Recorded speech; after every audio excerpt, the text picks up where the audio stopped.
Olá, gente, tudo bem com vocês? Sejam bem-vindas aí a mais um vídeo aqui para o canal.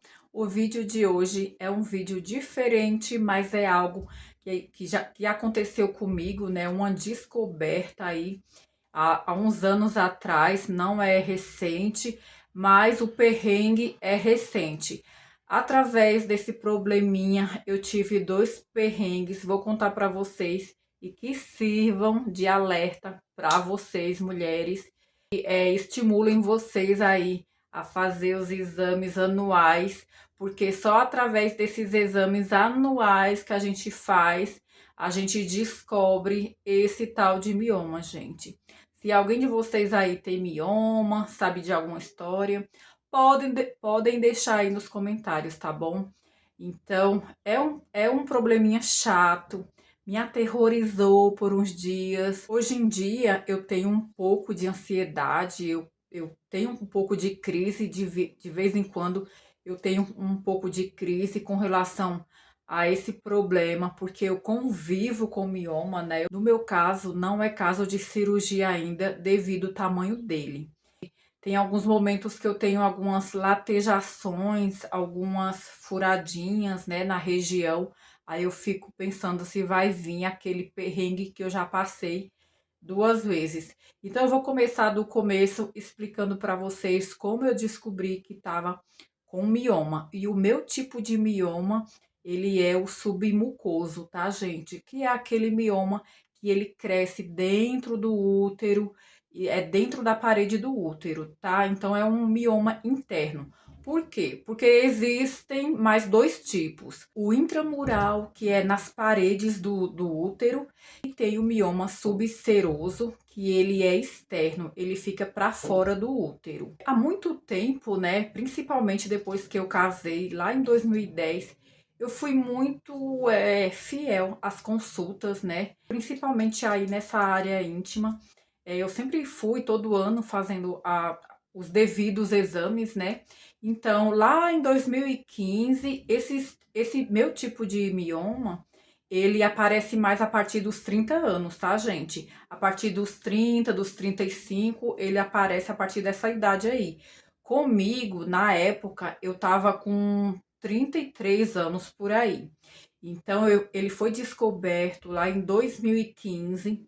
Então, na época, a médica que eu passava, né, ela falou que eu tinha sim um mioma, mas naquela época ela não falou que tipo de mioma era, mas ele estava muito pequenininho, tipo do tamanho de uma semente ou de um grão de feijão. Não precisaria nem de cirurgia, nem de remédio e muito menos de cirurgia. Mas também naquela época ela não me avisou que eu tinha que acompanhar ele, que ele poderia crescer. Eu tinha que acompanhar ele anualmente, né? Por sorte, eu sempre fiz meus exames anuais, né? Nessa área íntima aí. Então, eu fui acompanhando. Então, em 2015, eu ainda morava em São Paulo. 2016, eu ainda morava em São Paulo. E 2017, eu mudei para cá, pro Nordeste. E fiquei alguns anos sem fazer sem acompanhar esse mioma. Então, foi aí que tudo mudou, né? Em 2022, então nesse período aí de 2016 a 2022, eu não fiz os exames, né? Eu não acompanhei e também teve o período de pandemia, né? Então, se eu não me engano, eu voltei a médica, voltei a fazer esse exame que é a ultrassom, né? Endovaginal. Eu fui fazer esse exame lá em 2022, se eu não estou enganada, que eu não estou lembrando a data certa. E por que que eu fiz, por que que eu fiz esse exame? Porque eu tive o primeiro perrengue.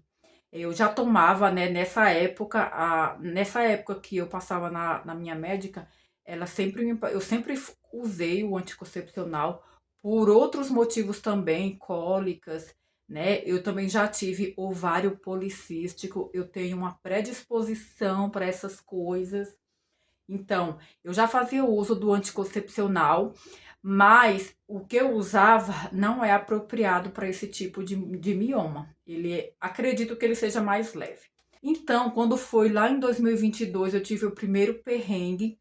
que foi, né, o excesso de muito fluxo. Então foi quando eu vi que tinha algo estranho, né? O que aconteceu, gente? Eu tive esse primeiro perrengue porque ele tinha crescido. Como eu não, como os anos anteriores eu não estava acompanhando ele, ele foi crescendo, né? Não tinha como saber sem fazer os exames, sem estar acompanhando ele. Era muito fluxo, não parava. E eu acho que eu passei 30 dias, sabe? É, 15 dias com fluxo, aí passava um dia, dois, depois voltava tudo de novo. Então foi quando eu, né, procurei uma nova ginecologista aqui no Nordeste e fiz a ultrassom endovaginal, né? Aí eu expliquei para a médica que eu tinha um mioma, só que na época ele estava muito pequeno, né? E expliquei para ela também que eu estava há uns anos sem fazer o acompanhamento, né? Então ela me pediu para fazer esse exame, né? A ultrassom endovaginal, e foi quando eu descobri que ele, né, tinha aumentado, estava em 6 centímetros. Então, por causa disso, o anticoncepcional que eu estava usando não estava controlando ele, né?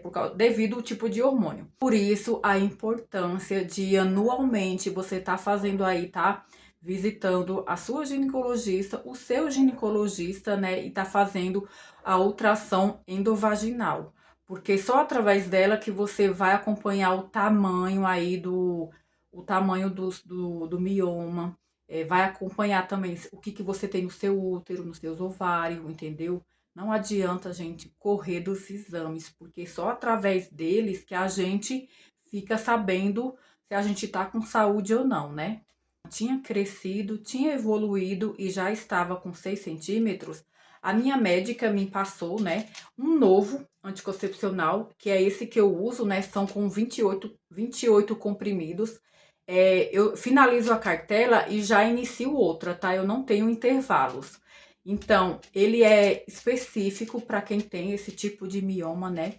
Graças a Deus, gente, ele não é ainda para caso de cirurgia. Se a mulher estiver tendo dores, muitas dores e aquele excesso de fluxo, tipo, tá tomando algum remédio e não tá controlando o excesso de fluxo, então aí sim já é caso também de cirurgia. Esse meu tipo de mioma também, para quem quer engravidar, não é mais o meu caso. Eu acabei de fazer 40 anos. Então, não estou pensando mais nessa possibilidade, mas se eu estivesse pensando, eu teria que fazer a cirurgia dele para depois começar o tratamento para engravidar. Existe sim a forma da gente se livrar da cirurgia, né? Existe a forma de através da alimentação, a gente reduzir o tamanho desse mioma, tá? E de outros miomas também, porque ele se alimenta, gente, de hormônios femininos, né? Dos nossos hormônios. Aqui no YouTube mesmo, através de uma nutricionista, que ela trabalha nessa área, é especializada de mulheres com mioma. Eu descobri através dela que através da alimentação, de uma boa alimentação, a gente pode aí se livrar da cirurgia, tá, gente? Então, fiquei bastante feliz, bastante contente, né? E também com atividade, com ajuda aí de atividade física, né, gente? Eu sou uma pessoa praticamente sedentária, não pretendo ser ao longo da vida, tá, gente? Já tô aí me programando para começar, nem que seja fazer exercícios em casa ou começar simplesmente pela caminhada, mas a gente precisa fazer atividade física. Então, assim, eu já tô na dieta, já tô fazendo a dieta, né? Tô aí reduzindo muito o açúcar, a farinha branca, as gorduras e tudo aquilo que é industrializado, que é cheio de corante, de conservante, de gorduras trans, gorduras saturadas. Isso a gente tem que diminuir muito, gente, muito. Eu sou muito a favor de tratamentos, gente, tipo fitoterápicos, mas nesse caso são tratamentos através de uma boa alimentação. Tem gente que não quer abrir mão, né, de comer de tudo, tal, mas eu sou muito fácil para isso.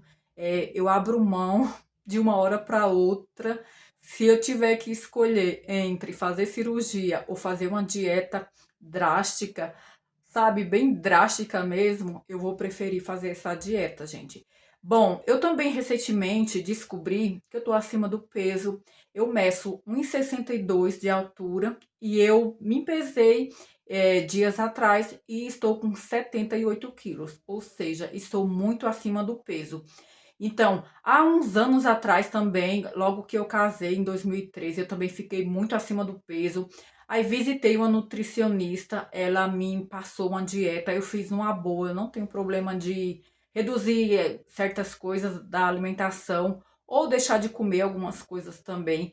Então, na época, ela me passou uma dieta muito boa, super, fiz de boa essa dieta. Então agora eu tô fazendo uma outra dieta e não tenho problemas com isso. Eu quero passar uns 4 ou 5 meses nessa dieta para depois voltar a fazer a ultrassom para eu acompanhar e ver se ele vai diminuindo, né, gente? Porque eu fiquei bastante esperançosa. Então, assim, se para ele diminuir de tamanho eu preciso fazer essa mudança na minha vida, eu faço numa boa. Mil vezes melhor do que eu fazer uma cirurgia, né? Resumindo a história, eu não tenho altos incômodos, né? Para ser o caso de uma cirurgia. Esse remédio que eu tô tomando agora, ele tá controlando o mioma, né? É ruim quando a gente tá tomando algum tipo de remédio e não controla ele, né? Então já fica perigoso. Então, dito isso, esse ano eu tive o segundo perrengue, né? Mas foi por causa de irresponsabilidade minha. Ainda bem, não foi porque ele aumentou, o mioma aumentou, não foi por causa disso. Foi simplesmente porque a minha cartela acabou e eu fiquei uns dias sem tomar o comprimido e também teve outros dias nesse mesmo mês. Teve alguns dias que eu tomei o comprimido em horário diferente e dependendo do remédio, gente, não é bom fazer isso. Eu já tomei remédio que não tinha problema, você tinha que tomar todo dia, mas podia tomar em horário diferente. Era um tipo de anticoncepcional mesmo, tá? Que eu já tomei anos anteriores. Mas esse aqui, no caso, eu não posso tomar em horários diferentes. Não posso tomar em horários diferentes. E não posso ficar sem tomar, tá vendo? Cada um comprimido aqui é um dia, então eu não posso ficar sem tomar. Eu me apavorei muito porque era muito fluxo, era uma enxurrada. Eu usei aqueles absorventes desse tamanho, gente, e ficava ensopado, né? Então, assim, eu me apavorei, não precisava se apavorar, mas eu me apavorei porque eu não sou boa para ver a cor do negócio, do líquido. Então, eu tenho esse problema grande na minha vida. Então, isso fez com que eu viesse a ter as minhas crises de pânico, não sei, é uma coisa parecida. Então, assim, na época que eu tava, no dia que eu tava nesse perrengue, eu sentia aquela enxurrada vindo, sabe? Então a gente fica apavorada, né? Na hora a gente fica apavorada. Então eu fiquei, tudo aconteceu numa sexta, aí eu fiquei na sexta à noite. No sábado, isso foi em junho desse ano, tá, gente? Que aconteceu aí esse segundo perrengue. Então, assim, esse segundo perrengue eu tive na sexta à noite, começou a sexta à noite, foi no sábado e no domingo. Na segunda-feira eu já corri e fui na médica, porque ela só atendia na segunda, né? Lá ela já passou o remédio. Gente, tava tão brabo o negócio que eu tomei o remédio na segunda, na terça.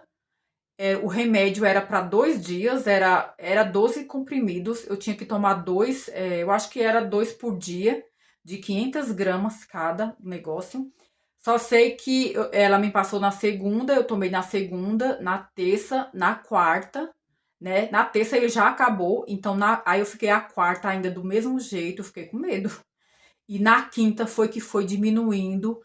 E durante esse tempo aí que eu via que o negócio não tava diminuindo, eu ficava meio apavorada, gente, sabe? Tendo uma crise de pânico, é muito ruim essa sensação. Até nos dias de hoje, graças a Deus, desde junho pra cá, quando ele parou, né? Desde junho pra cá, de julho pra cá, eu não tenho nada parecido, graças a Deus. Mas eu tenho ainda uns medinhos que de vez em quando me dá uns medinhos de, sabe, como se fosse acontecer de novo. Recomendo muito vocês fazerem esse exame. Tem muita mulher aí que tem medo, né? Esse exame em si, ele não é incômodo, tá? Mas já o preventivo, né, incomoda um pouco. Então, por causa disso, tem muita mulher que não faz, gente. E a gente não pode arriscar. A gente não pode arriscar a saúde da gente. Tem muita gente aí adoecendo. Muita gente aí indo embora por não fazer os devidos exames que a gente precisa fazer. Eu já vinha fazendo isso há várias vezes, de tomar o remédio em horário diferente ou até ficar sem tomar o remédio e achar que ele ia fazer o efeito. Eu já fiz algumas vezes isso com anticoncepcional, não tive problema, né? Eu acho que na época o meu mioma estava muito pequeno, então ele não teve reações, ele não reagiu a isso. Mas dessa vez agora, ele, né, como ele já estava maior, então ele teve uma reação sim. Então, assim, só a partir disso que eu percebi como é importante a gente manter os horários, né? Ser correto com os remédios para ele ter o efeito que ele precisa, que ele oferece, né? Então, isso foi muito importante para mim. Foi ruim ter acontecido isso, mas através disso eu entendi que a gente tem que respeitar os horários, né? Respeitar os horários dos remédios que são indicados aí pelos médicos, né? O que que eu vou pegar disso tudo, né, gente? O que que eu vou acolher disso tudo agora, né? É, mudar a alimentação, melhorar bem a alimentação. Eu já tô já faz uns 2 meses que eu tô aí diminuindo algumas coisas, tô trocando umas coisas por outras, né? Coisas industrializadas por coisas, por alimentos naturais, né? Então, o que eu preciso fazer também, que eu não faço, é alguma atividade física. Para mim, é uma reeducação alimentar, porque eu preciso perder alguns pesos e automaticamente eu vou estar trabalhando nesse meu probleminha aí que eu estou convivendo com ele, que é o mioma, né? Para mim, isso é muito gratificante, gente. A gente podendo resolver problemas de saúde com alimentação, com uma alimentação saudável, é muito melhor do que a gente estar tratando com remédios, né? Eu prefiro 1000 vezes essa forma mais natural do que estar usando remédios de tudo que é tipo para, né, resolver um problema. Como eu não estava praticando nenhuma atividade física, mas na hora da gente comer, a gente não come a quantidade certa, a gente sempre vai comer a mais. Então, o corpo reage, né? O corpo reage e consequências vêm, aquele ditado, né? A gente é o que a gente come. Realmente é verdade, gente. E é uma coisa também que dá para resolver de uma maneira muito simples, muito prática, que é coisas do nosso dia a dia, né? É só a gente trocar algumas coisas por outras melhores, né, no caso. Então, conhecendo essa nutricionista, eu descobri que o hormônio da gordura é o que faz o mioma crescer. Ou seja, conforme a gente vai engordando, vai ganhando peso, o que nos faz engordar e ganhar peso é o que faz o mioma crescer. Por isso a importância da boa alimentação e a prática de atividade física. Gente, então o vídeo de hoje foi esse. Eu espero que sirva de alerta aí para vocês. Se você gostou do vídeo, deixa o seu like, pode se inscrever aqui no canal, tá bom? Eu super agradeço. Muito obrigada a você que viu o vídeo até aqui. Tchau, tchau e até o próximo vídeo.